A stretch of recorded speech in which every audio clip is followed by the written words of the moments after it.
Olá, meus queridos irmãos, estamos aqui mais uma semana para estudar a Palavra de Deus, que Deus possa nos abençoar para a mesma, né?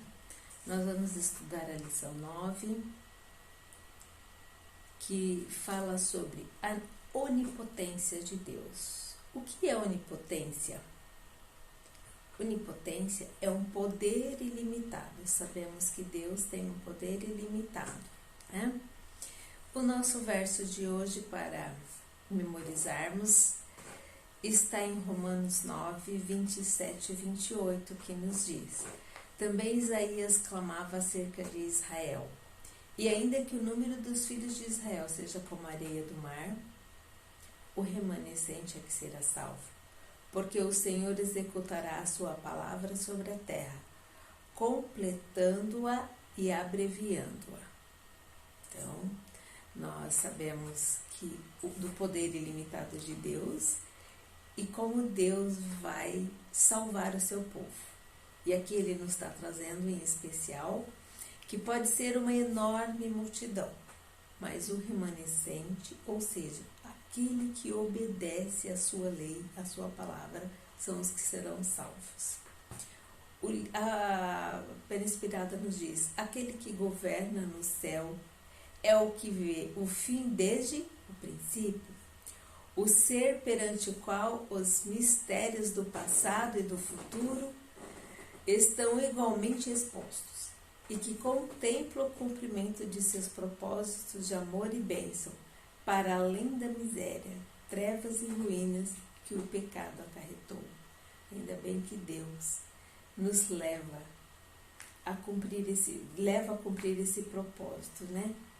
E deixa toda a miséria, as trevas e as ruínas que o pecado acarretou e leva bem para longe de nós, né? Vamos lá, domingo. O Israel de Deus. A primeira pergunta nos diz: o que caracteriza os filhos de Abraão? O que é que caracteriza os filhos de Abraão? Vamos ler aqui em Jó 8, 37 a 39, nos diz: Bem sei que sois descendentes de Abraão, contudo procurais matar-me, porque a minha palavra não entra em vós. Eu falo do que vi junto do meu pai, e vós fazeis o que também viste junto do vosso pai. Responderam e disseram: Nosso pai é Abraão. E Jesus lhes disse: Se fosseis filhos de Abraão, farias obras de Abraão. Portanto, Abraão obedeceu a minha voz e guardou o meu mandado, os meus preceitos e os meus estatutos. Então, nós vemos aí o caráter dos filhos de Abraão é fazer o que Abraão fez, guardar as suas leis, guardar os seus estatutos, né?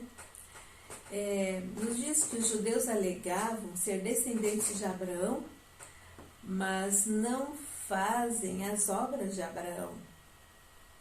Provável que não eram filhos verdadeiros do patriarca. Apenas aqueles que estão espiritualmente em harmonia com ele são considerados descendentes de Abraão. Então aqui nós temos que, para sermos filhos de Abraão, nós temos que estar espiritualmente em harmonia com Abraão. Abraão foi nosso pai da fé, né?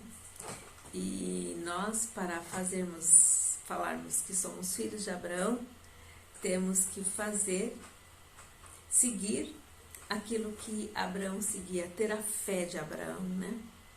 Será que estamos dispostos a isso?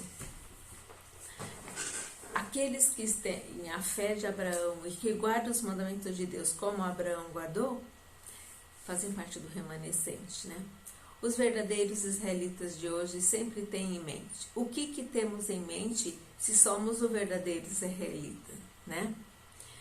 O texto de Romanos nos diz: os quais somos nós a quem também chamou não dentre os judeus, mas também dentre os gentios.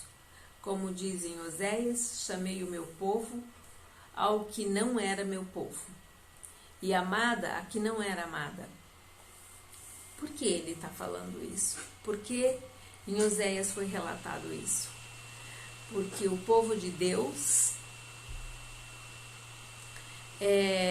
o tinha abandonado. Então ele procurou aquele que não eram israelitas e chamou eles de israelitas, porque eles passaram a obedecer à vontade de Deus e passaram a amar a Deus. Vós sois meu povo, aí serão chamados filhos do Deus vivo. Também Isaías clamava acerca de Israel. Ainda que o número de Israel seja como a areia do mar, o remanescente é que será salvo. Porque o Senhor executará a sua palavra sobre a terra, contemplando e abreviando.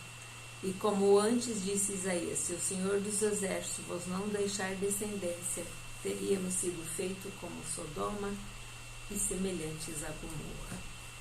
Então, o que nós vemos nessa pergunta? O que os verdadeiros israelitas têm sempre em mente hoje? Tem sempre em mente que para sermos verdadeiros israelitas, temos que cumprir a missão que Deus nos deu. Obedecer a sua palavra, obedecer os seus mandamentos, ter a fé em Deus. Aí seremos